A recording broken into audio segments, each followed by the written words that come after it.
こんにちは、ブラックパレードのりょうへいです。プロジェクトスポーツグライドシーズン2のエピソード2ですね。前回もちょっとお話ししたように、今回は愛知県にあるブルザイさんというところでフィールインジェクションのチューニングをしていただきました。ちょっといろいろ代表のおばさんにもね、いろいろお話をいただいたので、早速ご覧ください。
はい、じゃあとりあえずブルズさんに来まして、代表のおばさんに来ていただいてます。でちょっといろいろお話を伺おうかなと思ってます。はい、じゃあ今回は、ダイノジェットで、乗せて、パワーチェックからまず始まって、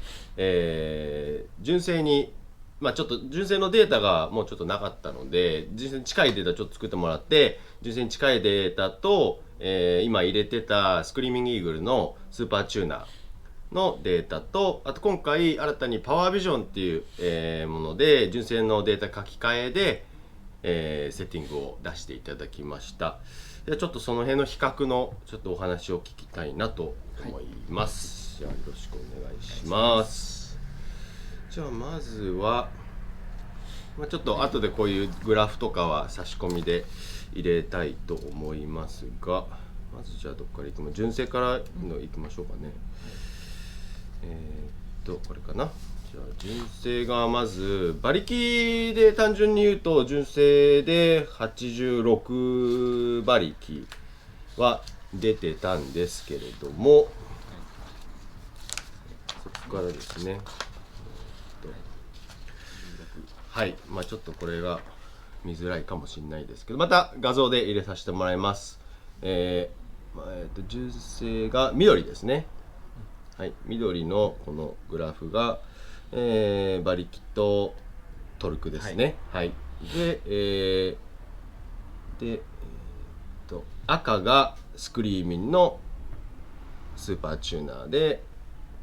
青が今回のパワービジョンで出してもらったやつですね。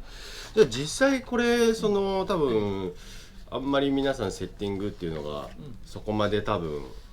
なんとなくにしか多分分かってないんですけど、ざっくりとこうどんなことをされるかっていうのをじゃあちょっと教えてください。このセッティングっていうのが、一番重要になってくるのが、これが、このパワーチェックの、欄をちょっと小さくして、で、いわゆるセッティングっていうのをこの、2つに、フロントシリンダーリアシリンダーに示してあります。でセッティングっていうのは一体何かっていうと、日本語でいうところの空燃費っていう言葉があるんですけども、空気と燃料の何対何っていう割合ですね、になるんですけども、例えば、一番理想的な空燃比っていうのが基準ですけども 13g の空気に対して燃料 1g と、はい、でほとんどの場合純正の、空燃費っていうのがやっぱり13よりもすごく薄い状態で、14だったり15だったり、はい、対1っていう風になってしまっております。はい、で今回この3つのグラフがあるんですけれども、決してそのスーパーチューナーが、ダメですよと、とか、純正がどうですよと、そういうことではなくって空燃費をやっぱり合わせること、ここにやっぱり重きを置きたいということですね、一番は。デバイスはいろんなものが出てますけども、はい、で当店はパワービジョン、これもちょっと後ほど説明をしますけども、が一番優秀なものだと思っているので、これを押しておりますが、はい、で、純正の、相当のものっていうのが今回86馬力、はい、で、スーパーチューナーで、ご来展時の状態ですね、はい、っていうのが、逆に85馬力と、同じかもしくは少し少ない状態で、シャーシダイナモを使ってで当店できちっとその燃料と、空気の割合、空燃費を合わせると、どういうふうになるかっていうことですね、はい、になんですけども、このグラフの通り、この青色の線っていうのが、今回チューニングをした後の状態ですね。はい、でこの見ていただく12と14の真ん中13対1っていうふうにきちっと合ってますよ。もちろんそれだけではなくてもその点火時期だったりとか他にもね馬力を出すにはいろいろ必要ですが、今回ちょっと空燃費の話ですね。で、スーパーチューナーが今回はちょっとたまたま、バランスがちょっとマフラーとかの組み合わせがもともとないデータだったので、でシャーシダイナモでチューニングをきちっとやらないとどうなるか。そうですね。っていうのが、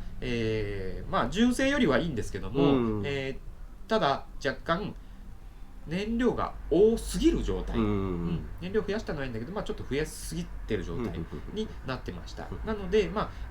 ばエンジンの熱だとか、マージンですね、その安全面だとかはいいんですけども、やはりパワーだけの話をすると、燃料が濃すぎるとやっぱりパワーダウンをちょっとしてしまうので、それで結果的にはちょっと数字が低くなったっていうことになっておりますね。で、きちっと数値を合わせて、それで点火時期ときちっと合わせると、4馬力、5馬力ぐらいちょっと行きたかったんですけど、4馬力のパワーアップになっています。ただ単純にそのパワーが上げればいいということではやっぱりなくて、乗りやすさだったり、燃費のことも多少考えたマップにしてあります。ざっくりとこんな空燃費に関してはこんな感じです。でこれが 100% のグラフなんですけども、当店ではお客様に50% アクセル半分ですね、とそれからそのまたさらに半分の 25%、でまたさらに半分の 12%、それから一番最後にアイドリング、アイドリングの状態もね、日本ではやっぱり多いので非常に、こんなふうに各アクセル回路のグラフをお渡しして、こんな状態になってましたよと、なのでこれをきちっと合わせておきましたよと、ビフォーアフターをきちっとお渡ししております。じゃあ1個ずつグラフ見ていきましょう。まずはアイドリングですね。このグラフ見てもらうと、アイドリング内のトルクは出てません。で、2個目のグラフが、前側のシリンダーですね。で、その次が後ろ側のシリンダーですね。後ろ側のシリンダーもどっちもずれてかなとは思います。で、青いやつが直しまったやつですね。で、次が 12% スロットル空いてる状態です。これだとそうですね、ちょっとずれてるのかな、割と。これもきっちり合わせてもらってます。で、次が 25% ですね。でこれも見てもらうと青い線がきっちり13のところに合ってる感じですね。で続いては 50% ですね。これもパチッと合わせてもらってて、でちょっと空気が少ないのかな、やる前だと。でこれが 100% ですね。この時に数値は出してます。でこれも本当薄かったり濃かったりで波があったりとか、これもきちっと直してもらってます。じゃあ最後なんですけども、こちらのグラフですね。一番上はトルクの数値なんですけども、その下が、フュエルポンプの、圧力ですね、ガソリンがどんだけのこう圧でパッて出てるかっていうのを表示する、グラフなんですけども、結構なんか新車の状態でも、トラブルがあったりっていうのがあって、セッティングする時には結構この辺はきちっと見ながらやらないと、セッティングしても意味がなかったりっていうのがあるみたいで、基準値が55psi 以上、これをちゃんとこれ以上に燃料がちゃんと噴射されてるかっていう、圧力がかかってるかっていうのを見るもので、これをこの装置を持っているのが本当に全国でも数店舗みたいで、ダイノジェットの正規店のみでしかこれはチェックできないみたいなので、ブルーさんだったらバッチリやってもらえると思います。でその下のグラフですね、これが車速なんですけれども、これが結構面白いですよね。赤がセッティング前、青がセッティング後なんですけども、で横軸が時間で縦がスピードですね。で、線が縦線入ってるところ見てもらうと分かるんですけども、 2.168 秒のところでセッティング前だと 86.56 キロしか出てないんですけども、セッティング後だと100キロ 100.03 キロ出てるんですね。なんで単純に100キロまでの到達スピードがセッティング後の方が早く達するという結果になっております。はい、で最後ですね、これビフォーとアフターしかないんですけども、これがビフォーの赤ですね。赤が、スクリーミングのスーパーチューナーで、青がパワービジョンを使ってのチューニングしていただいたやつですね。で本当に馬力でいうと 85.84 から 89.16 と4馬力ほど上がってまして、おばさん曰く90ぐらいまでは多分もうちょっと点火のタイミングとかそういうのをいじれば持ってけれるっていう話だったんですけども、まだエンジン自体が本当まだ2000キロぐらいしか走ってないので、抑え気味でそんなにもうがっつりバーンとフルパワー出してエンジン壊れちゃっても良くないので、今回はこの状態でセッティング出していただきました。本当にパワービジョンが、おばさん曰くやっぱり一番いろんなことを細かいところまでセッティングできるっていうのがすごいメリットだっていうのと、あと、僕の車両にもつけていただいたんですけども、ちょっとしたモニターがありまして、それに、4パターンかな、元々のデータと、あとは、低燃費モデルモードとか、フルパワーと、あとはちょっと夏場でオーバーヒート気味になりそうな時は熱を抑えるためのセッティングっていう3パターン入れてもらえて、これはもうそのパワービジョンがあればワンタッチでデータ書き換えできるっていう面ではかなりいいのかなというふうには思ってます。で僕のスポーツグライダーも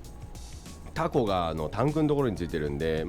そのパワービジョンをタコ代わりにハンドルマウントにしてちょっとデジタルなんでぎこちないんですけども、おおよそのやつは分かるので、それで結構タコ代わりにして乗ると結構いいかなって、タコ移設するとねまたいろいろ結構大変なので、そういう使い方もできるし、結構ログ取って何がおかしいとかそういうのも後から見れるみたいなので、パワービジョンできる方はぜひぜひダイノジェットのね正規店の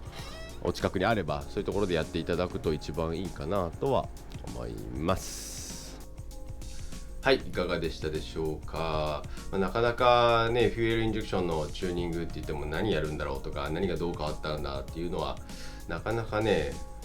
普通にしてる分にはあんまり分かんないと思うんです。こうやって詳しくねお話聞けるとまたいろいろこういうことしてるんだなっていうのが分かってよかったかなとは思います。でチ